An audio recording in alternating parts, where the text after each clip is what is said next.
It's time to accelerate. Hi, I'm your host, Andy Paul. Join me as I host conversations with the leading experts in sales, marketing, sales automation, sales process, leadership, management, training, coaching, any resource that I believe to help you accelerate the growth of your sales, your business, and most importantly, you. Hello, and welcome to Accelerate. Joining me today is my guest, Matt Behrend. Matt is CRO, Chief Revenue Officer of Consensus, formerly known as Demo Chimp. And Consensus is a sales enablement tool that enables sales teams to drive an agreement across business-to-business buying groups with personalized video demos. And I didn't write that. I just stole that tagline right from your site. And so it's a good one. It's a good one. So, a lot is being written these days about how decision-making is evolving in business-to-business settings from a strict or hierarchical control and command or command and control structure, team-based collaborative decision-making, if not actually consensus-driven decision-making, hence the name, I believe. We're going to explore that a little bit with my guest here. And so we also want to talk about decision-making and how tools like Consensus are helping sales teams align their efforts with the purchasing process of their prospects. So Matt, welcome to the show. Thanks, Andy. I'm really excited to be here. We've been talking about this for a long time, so I'm excited to be. Yeah, I'm excited to be doing with it, and I love all the other stuff that you do. I am happy to be a guest on this podcast for sure. Well, thank you very much. So, take a minute beyond the brief intro I gave. Introduce yourself. Maybe tell us how you got your start in sales. Sure. Yeah. So you mentioned my role at Consensus right now. I'm also a co-founder, which comes with some other unique challenges, but it's been a great journey so far. But that really describes me in my career. It's been almost exclusively in entrepreneurship. I did a few stints in larger companies to just double check to see whether or not that was a route I wanted to take. Turns out it's not. The answer was no. The answer was no. Yeah. Even tried private equity. Just not. Yeah. I'm an operator to my core. I absolutely love the journey of starting with an idea, whether it's a new business idea or just an idea to improve a system or process or experience as part of our business. So I love. I like to sum it up by saying I love finding inexpensive ways or inexpensive opportunities for high growth. And growth systems is my passion. That's my role here, and that's what I've done for the past 10 years or so. So my career's kind of split between marketing and sales in different ways. But in sales, I got my start selling, as a lot of people in Utah do. I got my start selling. Oh no, actually, I need to go back further. Right after high school, before your mission. Yeah, before I did. Yeah, so I went on a mission, and that certainly helped with my confidence and some other things. But so right after high school, my first gig in sales was calling up past customers of a carpet cleaning company and trying to get them to sign up again, or to buy more carpet cleaning services. And I was 18 years old, and I did it for about a year, and I made really, really good money. And that's what got me into the start. They paid me $20 for every carpet cleaning appointment that I set. And I loved it and made a ton of money, and it was fun. But I mean, you had this, we should talk, the formative experience of being on your church mission. So where were you when you did that? Yeah, so I was in Utah, where I grew up when I did that first job. But were you asking about where my church mission was? Yeah, where was your mission? Yeah, that was in the Philippines. So an incredible experience. You pay for it yourself. It's kind of a service-based volunteer thing. And and you go and you live with the locals, and you eat like they do, you live like they do. You don't speak English because I was in rural areas in the Philippines where they didn't speak English at all. So I became fluent in their dialect. It's called Tagalog.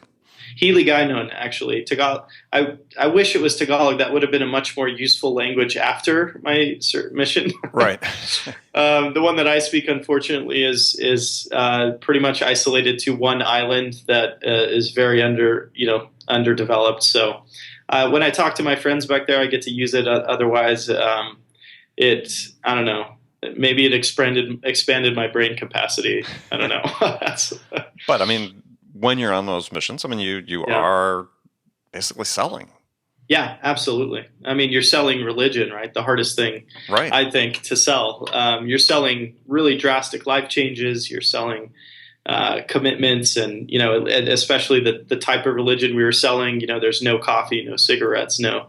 So we're even trying to sell the idea of giving up some of these things that people have become very accustomed to. So yeah. Well, and I think the difficulty with selling religion, let alone talking about religion, is that it's one of those topics that everybody has an opinion on.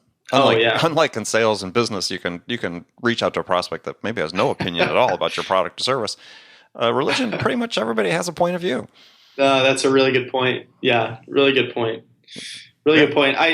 In a lot of ways, I felt like we were selling hope, which is kind of an interesting spin on it because it puts a very positive light into the life changes, and so I think that overall it was a great positive experience for everybody that I interacted with. Well, it's an interesting phrase you use too, about selling hope, because a couple months ago I had on the show Tom Ziglar, the son of Zig Ziglar. Mm-hmm. And for the Ziglar organization, that's really their watchword. It doesn't matter what you're selling change, and at the end of that change is a hope that something is going to be better, right? So you really are selling hope, even in everything we sell day to day and business to business. We're selling hope. Yeah, that's a great point. Yeah, absolutely. So why the name change to Consensus from DemoChip? Well, when we initially launched the company about 2.5 years ago, we started out with our great big disruptive idea was that we were going to automate the demo process. It's primarily for software companies or software as a service companies. Yeah, well, really, it was any. So demo turned out to not be the right word, which is one of the reasons for the name change. But it's really that repetitive aspect of selling, where you're communicating the same type of vision, maybe in a different order and in some different context to each new prospect. But there's a lot of repetition in teaching and educating new clients. So. Mm-hmm. So we wanted to automate the initial client education.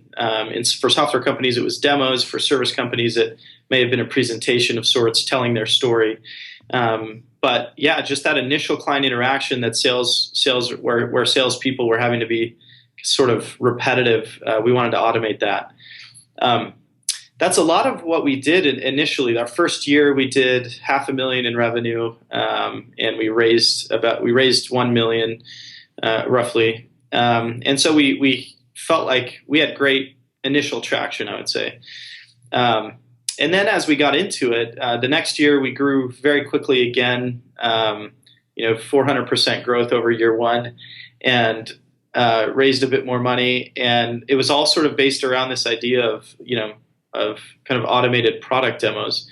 But what we realized is, as we got into it and we observed our users, and we've continued to develop the technology, we essentially pivoted to solving a newer and what we believe to be a much larger problem, which is the challenge of, it's the same client education problem, but in an aspect of the sale that has a much larger impact, which is the ability to reach each stakeholder, deliver personalized messaging to them so that you have the greatest chance possible of that group achieving consensus or agreement.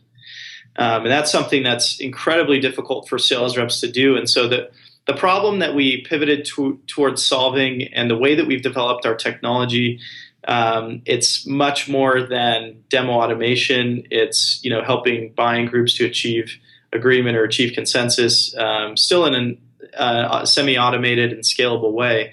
But the name DemoChimp just didn't fit it anymore, so we had to change. Yeah, and as you said, a little bit misleading as well, in terms, because it's really not about a demo as much as you said the education of the buyer, and that could be through a presentation or a demo or whatever.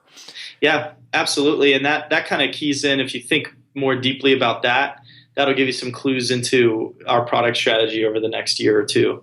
It's pretty exciting. Okay, I'll have to think about that. So, Yeah. now you put that challenge out there. Well, I mean, let's talk about decision making in general. It's Mm. there's been a lot of, I think I call it froth, and that maybe make too. I don't make light of it necessarily, but Hmm. written about how decision making is evolving, Mm. and in the business to business space, and I think it was the Challenger customer where it talked about 5.4 Hmm. decision makers now on average in the business to business um, deal opportunity. But it's like, I don't know, I look at that and say, well, okay. I mean, I spent a good chunk of my career selling pretty complex systems, Hmm.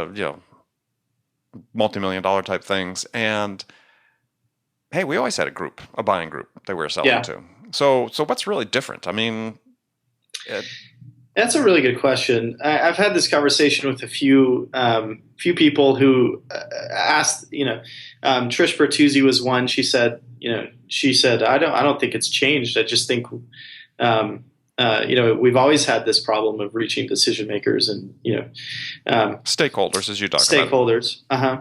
I think what's changed is research institutions have defined it. And so I think it's one of those things where by bringing it to everybody's attention, we've realized that it's a very real problem, a very real obstacle in the sale. I think it's very easy for sales reps and even sales leaders in designing the strategy to get comfortable with the idea of leveraging a prospect champion, that single individual who loves what you do, and you end up depending on them to convince the rest of the stakeholders.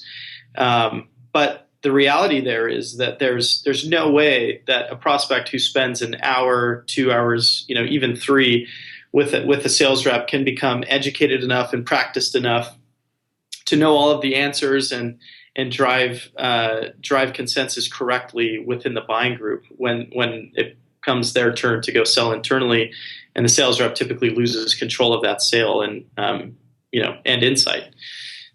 So there's a big disconnect there. That's one angle on it, is understanding that the buying group is complex and having some definitions around it from CEB and Sirius and some others.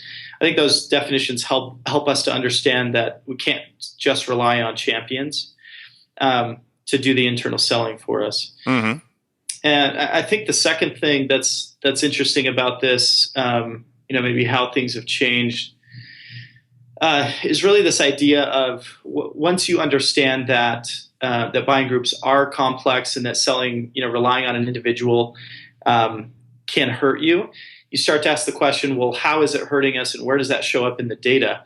And when you start to dig into that, it gets pretty interesting, because this idea of losing deals to no decision it turns out to be massively impactful. So I think across the B2B world, it's 30 to 40% is what research has returned as the typical percentage of deals that end in no decision. Oh, even higher. I mean, I think it was CEB or somebody that came out and said 51%.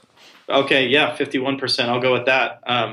So yeah, I mean, it's amazing. You think about it. If you're losing, I like to use this analogy. If I were opening a grocery store and I was really passionate about produce, and this was my lifelong dream, and I opened the store, and of all the people that come in, 30% are actually buying something. And at that rate, I'm not going to be very successful, and my dreams aren't going to come true. So then the challenge comes: do I stand at the register and ask people why they're buying what they're buying, which is what most companies do. They ask current customers why they are buying. I think in this scenario, and the better thing to do, or I should say equally as important, is standing at the front of the store and asking everybody that's leaving why they're not buying. I think we do that to a degree, but we don't go in deep enough. So honestly, to all the listeners, I think the biggest opportunity for growth in any B2B company right now is digging into the why are people not buying and solving those solutions rather than trying to get the incremental improvements in close rate based on what you know about why people are buying. So it's kind of the instead of going from 25% close rate to 26%, go look into why people are leaving, and you might find 10, 20, 30% improvements, which we've seen. Yeah, we've absolutely seen. I agree. Yeah. Well, I think that's it, and that ties to the issue that you're talking about relative to your product and consensus is that, I mean,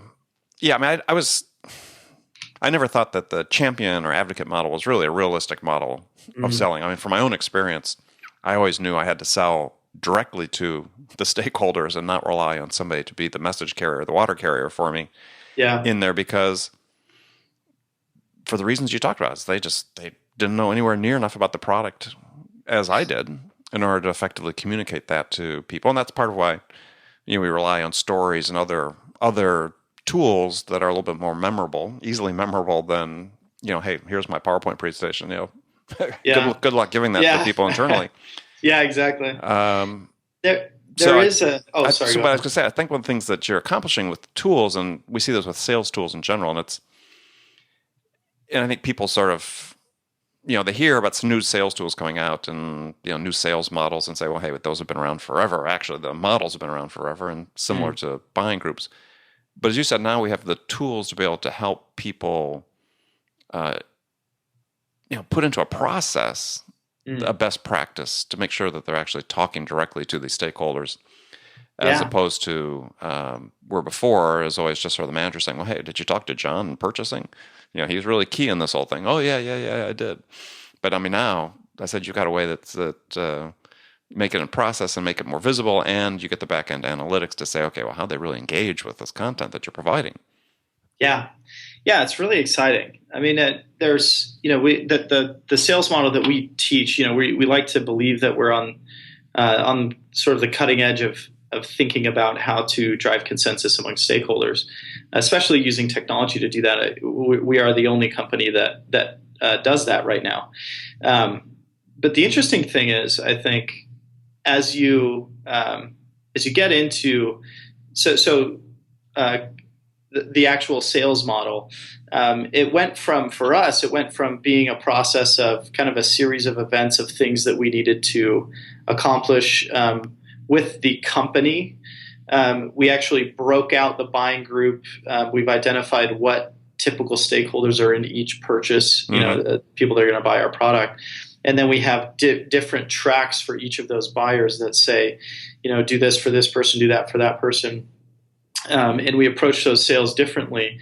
A good mental model for it, I think, is if you look at a pyramid, and on the point of the pyramid, there are two boards that are balancing right on the tip in an X. And one of the boards is the price to value formula, right? That has to balance in the customer's mind. The other is the other board of the X balancing on top of the pyramid is it's the work to results equation. So the customer has to believe that the amount of work they have to do to get the results is worth it. So you've got those things, but the pyramid is the group buying. It's the group purchase decision-making process. It doesn't matter how well you prove those things and balance them for the individual. If you're not doing it for the group and positioning them where they can achieve consensus, then we end up in no decision land and our close rates are stuck at 25%. Well, but also I think it's an interesting metaphor to look at, because, at least to my mind, that X on the top is unique for each member, each stakeholder of the group.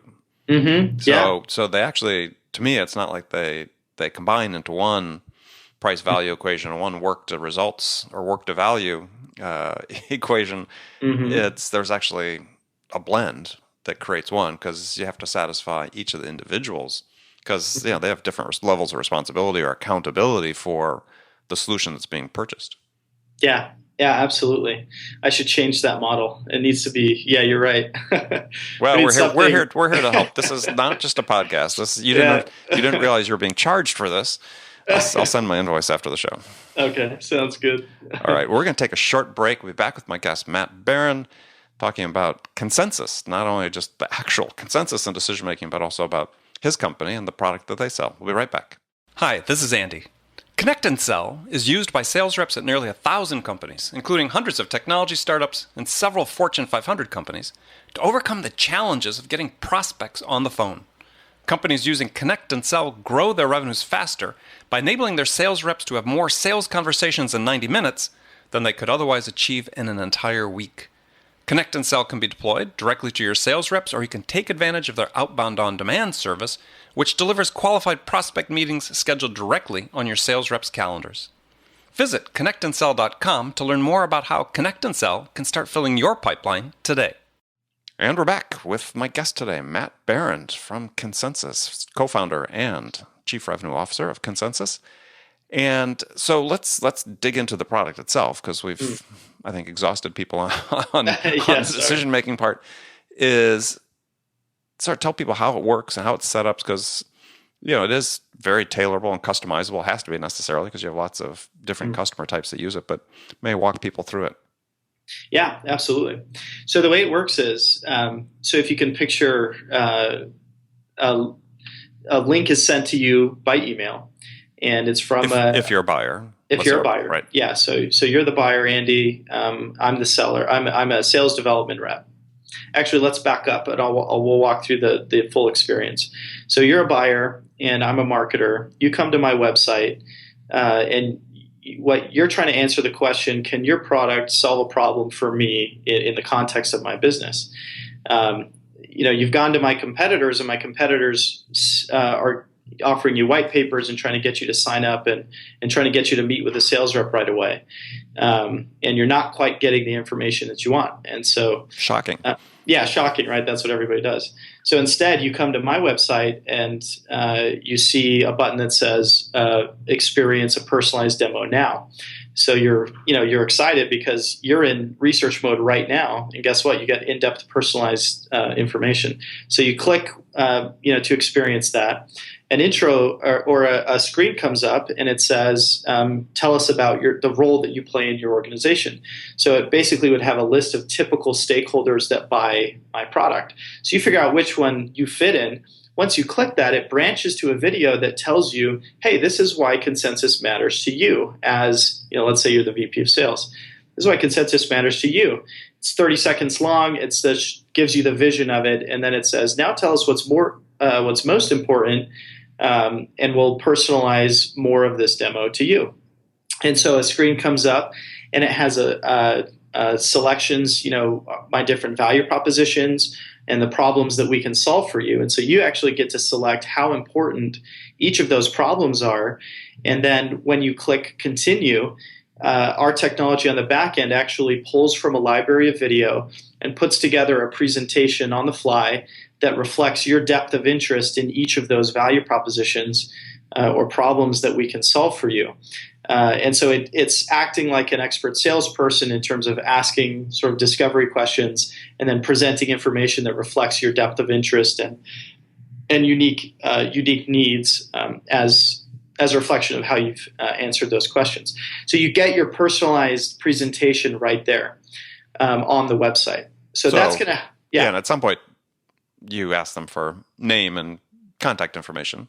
Yes, absolutely. Yeah. Okay. So there's a lead capture form that would typically pop up after you've about halfway through the experience that says, hey, we'd love to, the rest of your demo is waiting for you. Tell us a little bit about yourself so we can follow up with more information. Our clients see typically an 8 to 12% conversion rate, which is about at that point, which is about a 4x industry average. So it's very impactful on the marketing side. So then your journey continues. A sales development rep reaches out to you and says, hey, I saw you watch the demo. Our technology, because of those questions that you answered, it told the sales development rep what was important to you. So the sales development rep is reaching out saying, hey, Andy, I know you're interested in this and this, or leading with, hey, we solved these problems. Are these interesting to you? Would you like to meet with the sales rep? So you say, yeah, it looks like a good fit. I was glad that I was able to learn a lot about your product before now I'm ready to commit to a meeting. And so you set up an appointment with the sales rep. Now it gets really interesting because the sales development rep says, great, Andy, is there anyone else that would feel left out if they didn't come to this meeting? And you say, yeah, there are a couple others that would likely help me make this decision. And the sales development rep says, perfect. Please, I'm going to send you a link to that same demo that you viewed on our website so that you can share it with each of those other stakeholders. This is going to make your internal conversations well educated and much easier to have. And so for you, you're thinking, oh, this is an easy buying experience. So the sales development rep sends you that link. You share it with the other stakeholders. They each get a personalized, educated experience. And all of those analytics from each of the stakeholders now goes to the account executive. So when the account executive first meets with you and likely some of the other stakeholders, the account executive knows who each of the stakeholders are and what is important to each of them, so that they can attack it from the very first step, knowing how that person needs to drive agreement among that buying group. So it's very powerful, both from a sales acceleration standpoint, shortening the sales cycle by reaching and educating the stakeholders very early in the process, but also from a discovery standpoint of knowing who they are, what really matters to them, and moving the sale forward. So increases close rates and shortens sales cycle is really the ultimate value. But that's the story. That's how our customers use it, from marketing all the way through account executives using it to close deals. Right. So if you're a potential customer and you're listening to this, is then from a preparation to use it standpoint, for you to use it in your own sales activities, is so what are the key components you sort of need to have in place? Obviously, you need to understand your prospect's buying process, as well as the stakeholders that typically are involved in it. You need to be able to identify all those up front. Yep. And what other work then do they have to do? You talked about some video creation. Are the presentations themselves, are they all videos, or are they narrated PowerPoints, or what are they typically? Yeah, it's great. It depends on the stage of the buyer's journey. So in that first marketing scenario where you came to my website and wanted to learn about it, that's going to be a higher production value, and we typically build that for you. We've built it for 90% of our clients. And so we make it really easy. We have a very clean step-by-step process that minimizes the work that you have to do. We typically pull from your current messaging, so we'll learn from demos that your sales reps are already giving, et cetera. So we do that as part of implementation, build that video content with a partner company, and then for later in the buyer's journey, so. What an account executive would be sending out would be a combination of the pre-built video content, as well as specific use case recordings that they might make on the fly. So our tool includes some screen recording tools that they can add call-outs and things like that, where they can actually record a quick, highly contextual use case, maybe something that they discussed with the client on that first call that the other stakeholders need to see, and you can capture it and include it in what you're enabling that prospect with, so that they can, you don't have to rely on their ability to sell. You can get that messaging in your vocabulary to the rest of the stakeholders. Right. So yeah, the two kinds of video production. We help you to build as much as you want. You can build as much video as you want and leverage the platform, or we can build it for you. So a lot of options. Yeah. And then somewhere you then set the rules as to, for this stakeholder, this is what they see, and so on. Yeah, and it's dynamic, right? It's every time it's pulling from a library of video segments that are based, that back up each of the questions that you're asking. Interesting. Okay. Yeah. And you've coined a new term on your site, demolytics. So obviously customer engagement analytics, so that you can see how people have engaged with the content. Yeah, this is something we're very, very excited about. Demolytics are interesting. I mean, it's it may be cheesy, maybe not, but the point is that it is a new kind of analytics that isn't available anywhere else. We are getting self-select data. It's essentially survey data, but it's from prospects at the top of the funnel, which you really can't get any other way. A prospect is willing to answer those questions if they know it's in return for personalized content.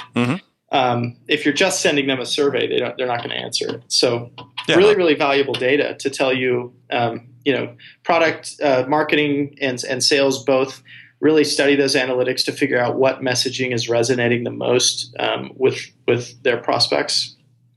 And there's some other really cool things that are happening where we're building a native integration with InsideSales.com and SalesLoft and a couple of other companies. And we have one with Salesforce, so you can pull that data in and really analyze it against the rest of your data for what we think is kind of better lead scoring and better insights than have ever been available, because it's self-select data rather than data inferences.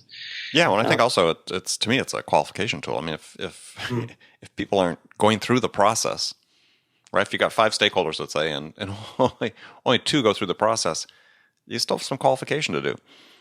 Yeah, absolutely. So that scenario that I described earlier, where a sales development rep sends, say you're the customer, the SDR sends you a link to a demo. If you view it before the meeting, you're roughly 70% more likely to attend that meeting. So it'll help with hold rates.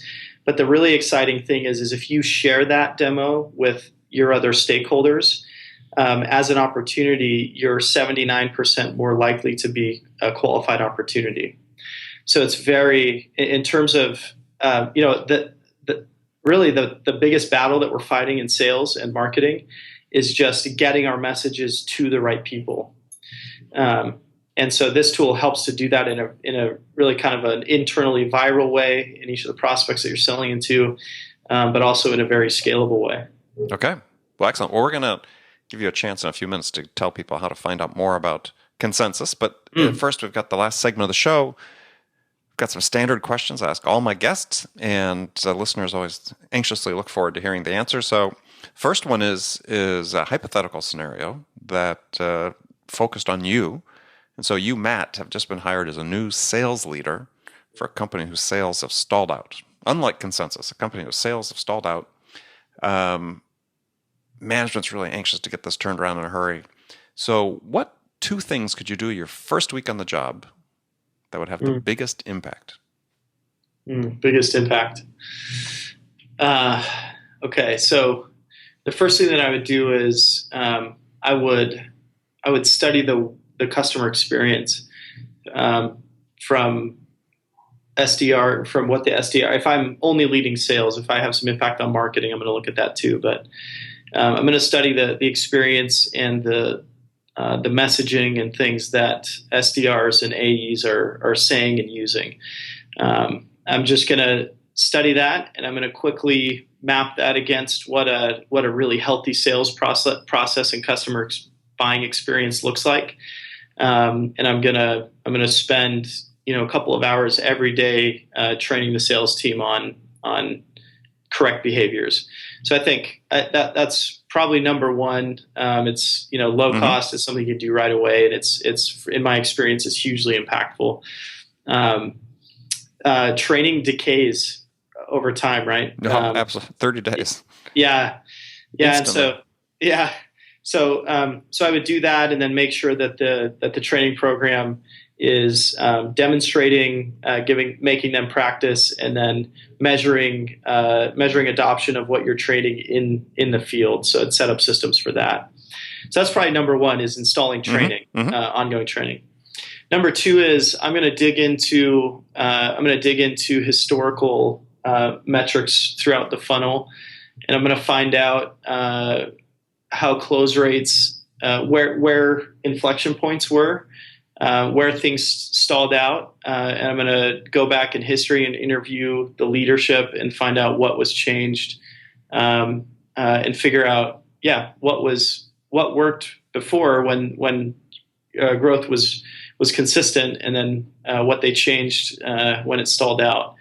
So I don't know if that's too broad or what you're looking for, but those are probably, off the top of my head, that's what I would do. That's good. That's a good answer. All right. So got some rapid fire questions. You can give me one-word answers if you want, or you can elaborate a little bit.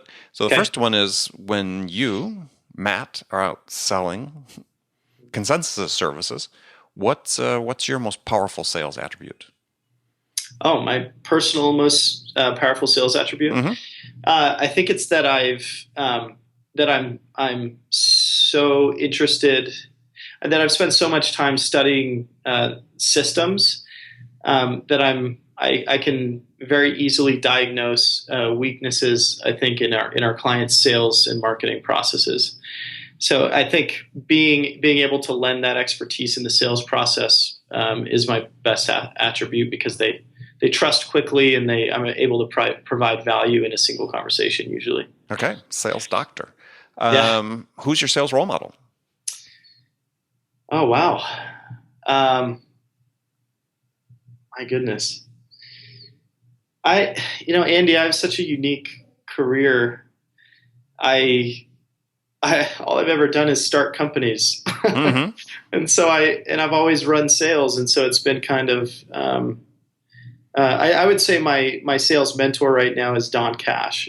He was VP of Inside Sales at Adobe, and now he's VP of Global Inside Sales at BMC. He's been a fantastic mentor, and really he's given me some great advice. The only reason I didn't say him right away is that I haven't seen him sell. But in terms of him coming in and helping us with our sales process and things to do, his impact and advice has been tremendous. Great. And I look up to him a lot. Yeah. Excellent. Okay. Good answer. So what's one book every salesperson should read? Well, I'm going to say, because there are the classics that I'm sure everybody says. So, the Challenger sale was hugely impactful for me in the way that I sell. Just the concept of becoming an expert in the application of your methodology and technology. Right. More so than your customer, I think is really, really key. But beyond that, actually, I'm going to give a shout out to Trish Bertuzzi. I've been reading the Sales Development Playbook, and I think it's fantastic. Yeah, excellent so book. I'll give her that. Yeah, it's a good book, I think, for people that are building inside sales organizations. It's unlike other books on the topic. It's not dogmatic. It understands that you got to be flexible, and every situation is a little bit different. So, yeah, so that's for sales reps. I think for sales leadership, I actually want to recommend The One Thing. Mm-hmm. It's a book that we take very seriously here, and I think it's been a key part of our growth. Just understanding how to prioritize the different projects that we're doing, and more importantly, what we need to sacrifice and say no to. Right. Yeah. And who's the author of that one again? The author is his name is Gary Keller. Right. Oh yeah, Gary Keller. Right. Yeah. The One Thing. Okay. Perfect. All right. Last question for you. What's on your playlist right now? What music's on your playlist?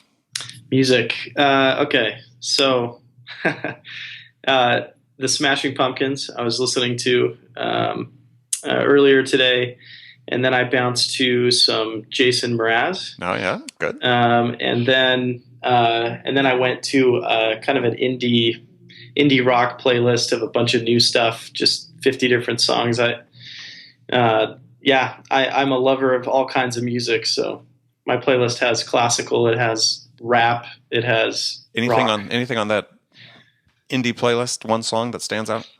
So I've been into a band lately called the Bournes. Mm-hmm. So the Bournes I've really liked them lately, and I guess one of their songs that's really good is called 10,000 something. I can't remember the name. 10,000. You'll see it on the playlist if you look. All right. So definitely. Love Well, it. good. Well, great answer. Good. Well, I want to thank you for having been a guest on the show today, Matt, and tell folks how they can find out more about Consensus. So Consensus, go to our website, consents.us. So together it's spelled, looking at it spells consensus, but it's .us. And check out the demo. Just start viewing it. It may ask for some information. If somebody calls you, just say, I'm not interested, no big deal. But that's the best way to experience our product for yourself. And it's really easy. You'll get an in-depth personalized demo the moment you get to our website. So that's what we do. Excellent. All right. Yeah, I've done it myself. It's worth checking out. So again, thanks for being on the show. Yeah. And remember, friends, make it a part of your day every day to deliberately learn something new to help you accelerate your success. Easy way to do that is to make this podcast, Accelerate, a part of your daily routine, whether you listen on your commute, in the gym, or make it part of your morning sales meeting. That way you won't miss any of my conversations with top business experts like my guest today, Matt Behrend, who shared his expertise about how to accelerate the growth of your business. So thanks for joining me, and until next time, this is Andy Paul. Good selling, everyone. Thanks for listening to the show. If you like what you heard and want to make sure you don't miss any upcoming episodes, please subscribe to this podcast on iTunes or Stitcher.com. For more information about today's guest, visit my website at andypaul.com.